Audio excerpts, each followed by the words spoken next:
Hello friend, welcome back to my YouTube channel math science dot tech 182। और देखिए, आज हम पढ़ रहे हैं मैथ का चैप्टर है आपका सर्कल।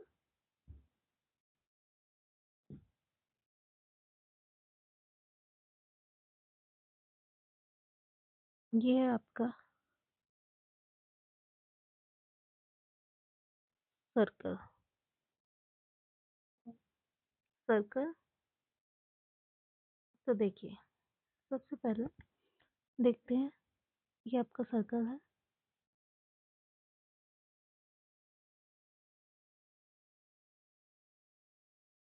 यहाँ पे इसका हम ले लिया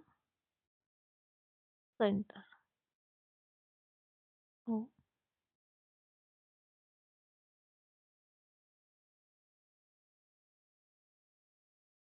सेंटर ओ,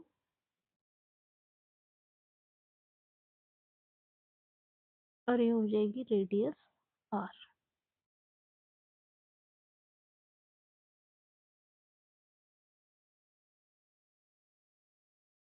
और सरकमफ्रेंस कितनी होती है? पर्दे। पर्दे की बात करें तो पर्दे होती है सी इक्वल टू पाई आर, यही होती है। अब देखिए,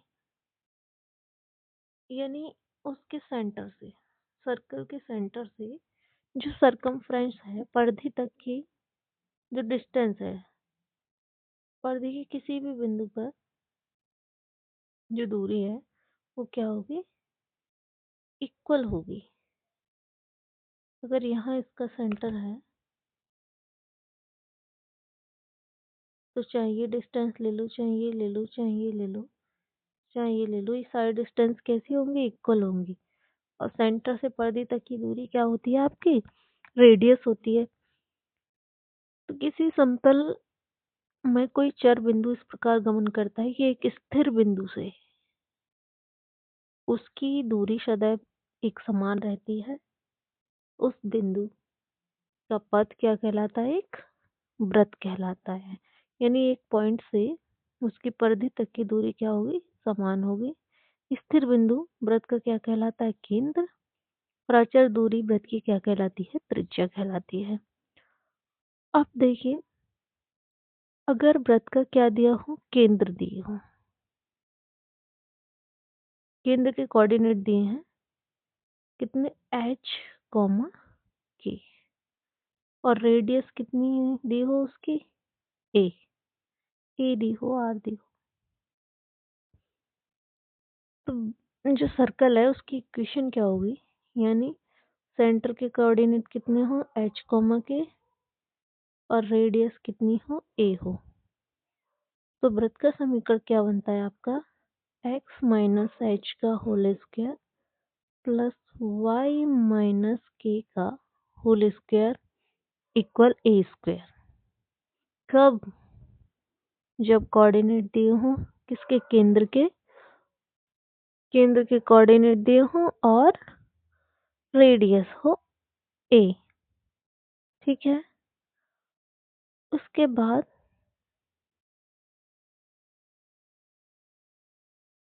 अगर वृत्त का केंद्र क्या है? 0,0 है और रेडियस कितनी है? ए है। तो x माइनस एच, और h की वैल्यू कितनी है? 0 है। k की वैल्यू कितनी है? 0 है।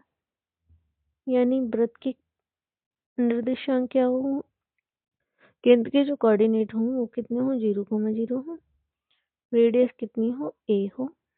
तो वृत्त का जो समीकरण होगा वो होगा आपका x square plus y square equal a square.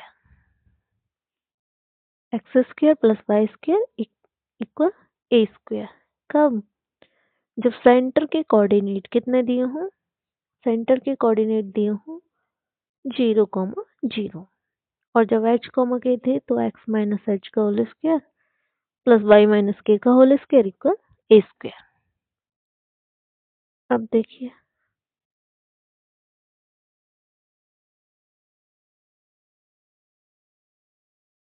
ये है वृत्त का समीकरण जब क्या दिए हूँ, जब दिए हूँ आपके व्यास के सिरे दिए, पहले दिए थे केंद्र के निर्देशांक, अब व्यास के निर्देशांक हूँ यानी ए, इधर x1 y1, इधर x2 y2, x2 y2,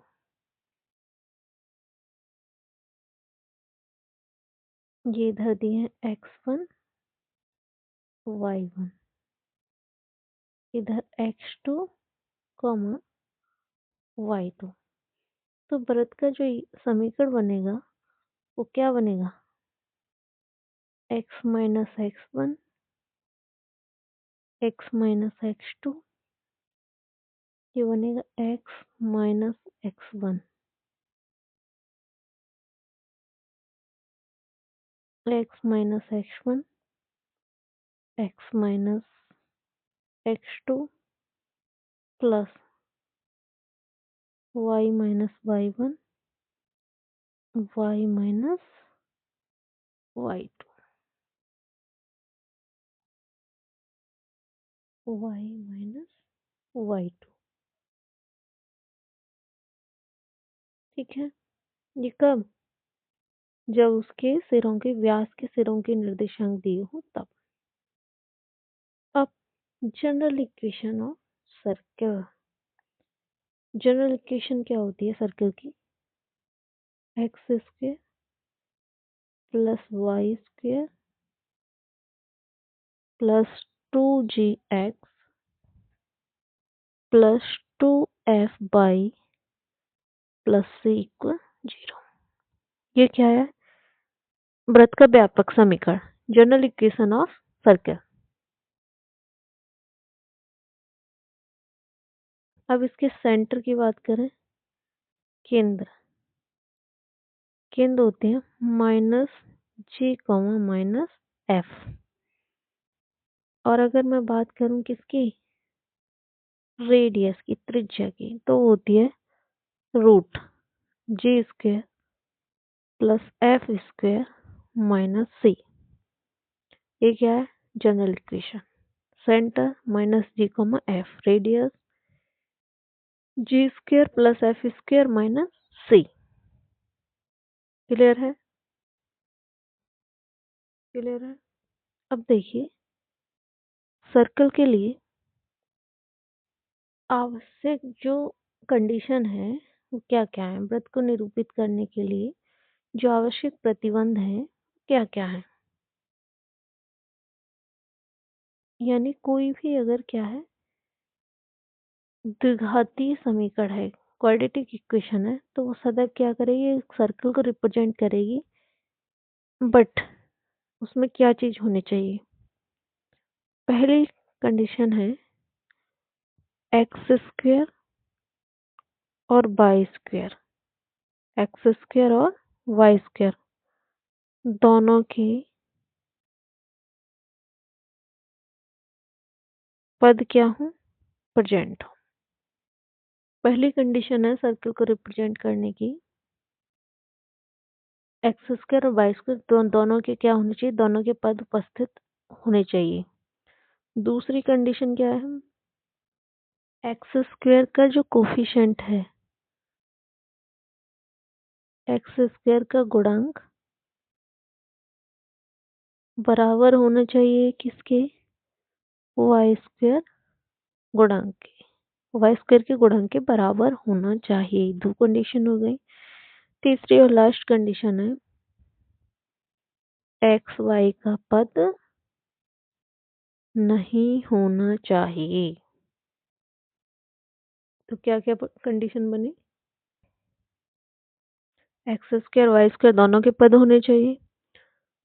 दूसरा एक्स स्क्वायर का जो कोफिशिएंट है वो वाई स्क्वायर के कोफिशिएंट के इक्वल होना चाहिए, यानी एक्स स्क्वायर और वाई स्क्वायर के कोफिशिएंट क्या होने चाहिए, बराबर होने चाहिए। एक्स स्क्वायर वाई स्क्वायर के गुणांक आपस में क्या होने चाहिए, समान होने चाहिए। थर्ड कंडीशन है आपकी एक्स वाई का पद उपस्थित नहीं होना चाहिए। ये किसकी कंडीशन है, सर्कल की कंडीशन है। ओके, क्लियर है। चलिए आगे देखिए।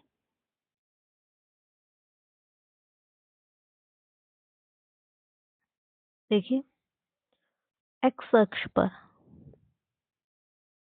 अगर कोई सर्कल ये है, ये कौन सा हो गया इसका, वाई एक्स, ये वाई डैश, ये एक्स डैश और ये एक्स।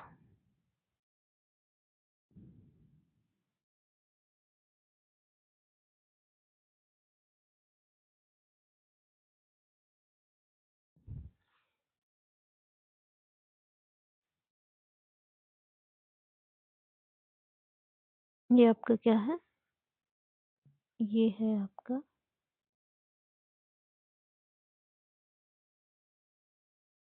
एक्स। तो देखिए ए पॉइंट ले लो, इसके कोऑर्डिनेट माने x1 कॉमा 0, ये y कोऑर्डिनेट, ये सॉरी ये बी के कोऑर्डिनेट x2 कॉमा 0। तो देखिए x एक्सिस पर, x अक्ष पर अंतःखंड की लंबाई, सर्कल में देखिए एक्स अक्ष पर अंतःखंड की जो लंबाई होती है 2√g²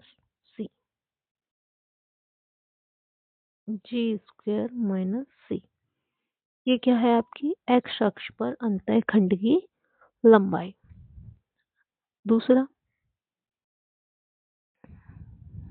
y अक्ष पर, y अक्ष पर अंतःखंड की लंबाई वो होती है आपकी 2√f² - c। एक्स अक्ष पे कितनी थी, एक्स एक्सिस पर थी आपकी 2√g² - c। वाई एक्सिस पे कितनी है आपकी 2√f² - c। क्लियर है। नेक्स्ट है आगे, एक्स अक्ष को स्पर्श करने की कंडीशन क्या है, स्पर्श करने का क्या कहेंगे, प्रतिबंध। एक्स अक्ष को स्पर्श करने का जो प्रतिबंध होता है वो होता है g² = c। g² = c। किसको स्पर्श करने का, एक्स अक्ष को स्पर्श करने का जो प्रतिबंध है वो g² = c। अगर मैं बात करूं y एक्सिस को, y अक्ष को स्पर्श करने का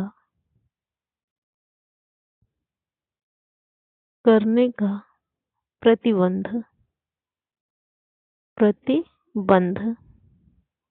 तो ये होगा आपका f² = c। क्या है ये आपका f² = c। एक्स अक्ष को g² = c, y अक्ष को स्पर्श करने की condition f² = c, f² = c। Clear है। चलिए आगे देखते हैं, ये देखते हैं आगे, वृत्त के अंदर क्या स्थिति हो सकती है, वृत्त के सापेक्ष, अंदर या बाहर जो भी है, वृत्त के सापेक्ष किसी बिंदु की स्थिति, वृत्त के सापेक्ष किसी बिंदु की क्या बतानी है, कंडीशन बतानी है। तो देखिए मान ले रहे हैं हम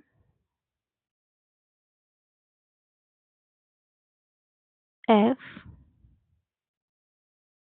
x, y किसे ले रहे हैं, x² y² +2gx +2fy c = 0, c = 0।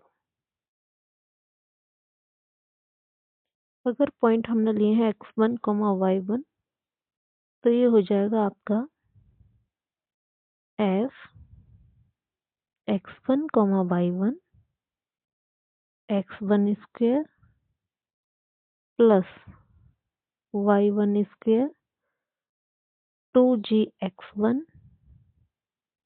2f(y1) plus c। ये हो गया। अब देखिए, यदि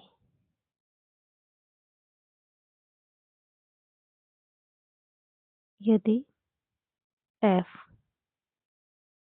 x1 y1 कैसा है, ये 0 से छोटा है। कैसा है, 0 से छोटा है।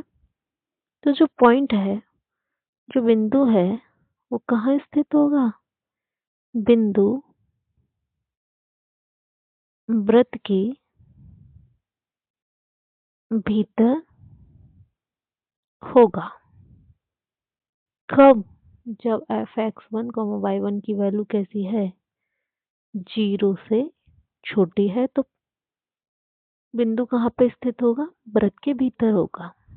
और अगर मैं बात करूं f(x1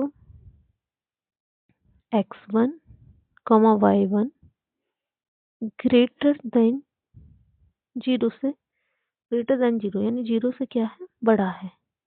तो जो बिंदु है कहाँ होगा? अब की बार बड़ा है तो कहाँ होगा? बिंदु वृत्त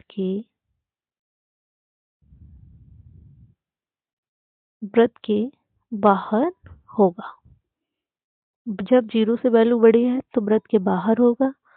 और 0 से वैल्यू कैसी है, कम है f(x1 y1) की, तो क्या होगा? बिंदु वृत्त के भीतर स्थित होगा। दूसरा, f(x1 y1) अब की बार ना तो बाहर है ना भीतर है। जो वैल्यू है ना बड़ी है छोटी है, क्या है, बल्कि 0 के इक्वल है। तो बिंदु कहाँ होगा? बिंदु बिंदु वृत्त पर होगा। बिंदु कहाँ पे होगा? वृत्त पे होगा। देखो, 0 से वैल्यू कैसी है, छोटी है, तो वृत्त के भीतर होगा। 0 से वैल्यू बड़ी है तो वृत्त के बाहर होगा। और अगर f(x1 y1) की जो वैल्यू है वो क्या है, इक्वल 0 है, तो बिंदु कहाँ पे होगा? वृत्त पर ही होगा। बिंदु कहाँ होगा? वृत्त पर होगा। क्लियर है? अब देखिए, अभी वृत्त की केवल और केवल अभी हम इसमें क्या बता रहे हैं, आपको फॉर्मूला बता रहे हैं। वृत्त की स्पर्शी तथा अविलंब, स्पर्शी और अविलंब। देखिए, अगर सर्किल की इक्वेशन कौन सी है, x square plus y square equal a square, कि किसी बिंदु पर कोई बिंदु है, कोई पॉइंट है जो क्या है, x1 y1, तो स्पर्शी की जो समीकरण है वो क्या होती है, x(x1) plus y(y1) equal a square. Tangent की जो इक्वेशन है, x(x1) plus y(y1) equal a square. यह है x(x1) plus y(y1) equal a square. कब? जब जो सर्कल है उसकी इक्वेशन क्या हो, x square plus y square equal a square. और ये कब थी इक्वेशन? अभी थोड़ी देर पहले ही बताया है। ये कब थी? जब केंद्र क्या हो, वृत्त के जो केंद्र है वो क्या हो, वृत्त के केंद्र हो 0,0 और उसकी जो रेडियस है वो क्या हो, ए हो। तो वृत्त की जो इक्वेशन है वो क्या होती है आपकी, x square plus y square equal a square. और इसके किसी भी पॉइंट पर, पॉइंट ले लिए हमने x1 y1, तो जो स्पर्शी है उसकी समीकरण क्या हो जाएगी, x(x1) plus y(y1) equal a square. Clear है? अब देखिए, अगर वृत्त का equation x square plus y square plus a square की जगह कौन सा हो? X square plus y square plus 2gx plus 2fy plus c equal क्या हो? 0 हो। कि किसी बिंदु पर क्या हो? कि किसी बिंदु, और वो पॉइंट कौन से हैं आपके? x1 y1, x1 y1 पे जो स्पर्शी है उस स्पर्शी का जो समीकरण है वो क्या होगा? स्पर्शी का समीकरण, स्पर्शी का समीकरण x1 plus y1 plus g x plus x1 plus f और ये y plus y1 plus c equal 0। ये कब होगा? जब इक्वेशन सर्किल की x square plus y square plus 2gx plus 2f/, plus c. तो स्पर्शी की इक्वेशन क्या हो जाएगी? x1 plus y1 plus g x plus x1 plus f y plus y1 plus c equal 0। C equal 0। आगे देखिए, इस स्पर्शी का जो प्राचलिक समीकरण है वो क्या होता है? वृत्त की स्पर्शी का प्राचलिक समीकरण, प्राचलिक समीकरण इक्वेशन वही x square plus y square equal a square और कोऑर्डिनेट ए कॉस थीटा और a sine theta, a cos theta a sine theta. तो इस पर जो स्पर्शी का समीकरण बनेगा वो क्या बनेगा? X cos theta plus y sine theta equal a. X cos theta plus y sine theta equal a. X cos theta plus y sine theta equal a. Clear है? अब आगे देखिए, अगर मैं बात करूं प्रवणता के पदों में, प्रवणता के पदों में स्पर्शी का समीकरण, किसके पदों में? प्रवणता के पदों में स्पर्शी का समीकरण। तो सबसे पहले हम बात करेंगे कि स्पर्श करने का प्रतिबंध क्या है। स्पर्श करने का क्या प्रतिबंध क्या है? तो चलिए देखते हैं। स्पर्श करने का जो प्रतिबंध है पहले तो वही देखेंगे।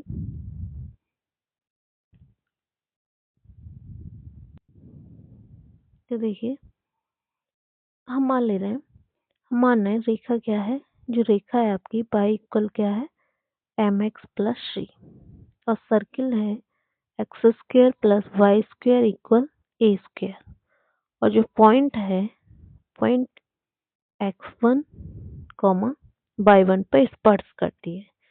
रेखा y equal mx plus c वृत्त x square plus y square equal a square को बिंदु x1 y1 पे क्या करती है? स्पर्श करती है। तब क्या होगा? यानी वृत्त के केंद्र 0,0 से, सेंटर क्या है इस वाले इक्वेशन में? 0,0 केंद्र के जो कोऑर्डिनेट, तो वृत्त के केंद्र 0,0 से कहाँ से? सेंटर 0,0 से रेखा पर लंब की लंबाई इक्वल क्या प्लस माइनस ए कब होगी? जब हम रेडियस लेंगे। लंबाई इक्वल पहले लिखना वृत्त की त्रिज्या। त्रिज्या त्रिज्या मतलब आर ले लो, आर मतलब रेडियस, समझ जाएंगे। पूरा ही लिख देते हैं त्रिज्या। क्लियर है?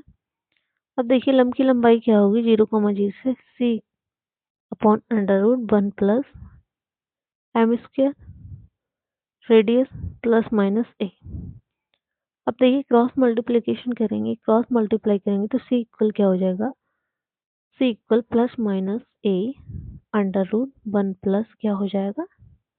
M square. यही हुआ, मल्टीप्लाई करेंगे तो यही होगा, c equal plus minus a under root 1 plus m square. यही हुआ। तो ये क्या है? जो रेखा के वृत्त को स्पर्श करने का प्रतिबंध है। प्रतिबंध क्या हुआ?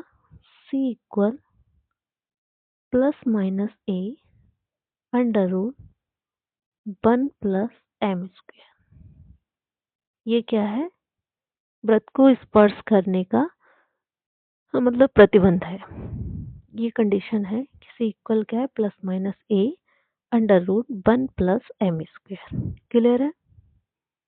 अब बात हो रही थी स्पर्शी का समीकरण क्या होगा। तो स्पर्शी का समीकरण क्या बनेगा? y कल क्या पढ़ा था? mx plus c. तो y इक्वल mx प्लस और c की वैल्यू क्या निकली है? Plus minus a under root 1 plus m square. ये क्या है आपका? स्पर्शी का समीकरण। स्पर्शी का समीकरण। तो स्पर्शी का समीकरण क्या है? y equal m x plus minus a under root 1 plus m square. 1 plus m square. और वृत्त को स्पर्श करने का प्रतिबंध क्या है? तो c equal plus minus a under root 1 plus m square. 1 plus m square. अगर बात करूं मैं केवल एक स्पर्शी ज्ञात करनी हो तो किसका चिन्ह लेंगे? केवल प्लस का। प्लस माइनस है तो केवल एक स्पर्शी ज्ञात करनी हो तो किसका साइन लेंगे? प्लस का साइन लेंगे। क्लियर है? अगर मैं बात करूं स्पर्श बिंदु के निर्देशांक क्या है, तो देखिए उसके निर्देशांक होते हैं स्पर्श बिंदु x1, स्पर्श बिंदु x1, y1। तो ये होते हैं आपके minus a m upon under root 1 plus m square और a under root 1 plus m square. ये क्या है? आपके स्पर्श बिंदु के निर्देशांक। क्लियर है? देखिए जितने भी फॉर्मूले हैं ये सारे फॉर्मूले अगर अच्छे से कर लिए जाएं तो क्वेश्चन इजीली समझ में आ जाएंगे। तो देखिए ये थे आपके स्पर्शी के समीकरण। अगर मैं बात करूं किसके? वृत्त का अभिलंब। वृत्त का अभिलंब। तो देखिए x square plus y square equal a square और पॉइंट ले लिए हमने x1 y1। पॉइंट कौन से ले लिए हमने? x1 y1। तो अभिलंब का समीकरण क्या बनेगा आपका? अभिलंब का जो समीकरण बनेगा, अभिलंब का समीकरण x/1 माइनस y(x1) इक्वल 0। किसका इक्वेशन हो गया आपका? अभिलंब का equation x/1 minus y(x1) equal 0। देखिए ये सारे फॉर्मूले बहुत ही महत्वपूर्ण हैं, बहुत ज़्यादा इम्पोर्टेंट हैं। इस सर्कल के जितने भी क्वेश्चन होंगे ये फॉर्मूला उनमें कहीं ना कहीं आपको लगाने पड़ेंगे।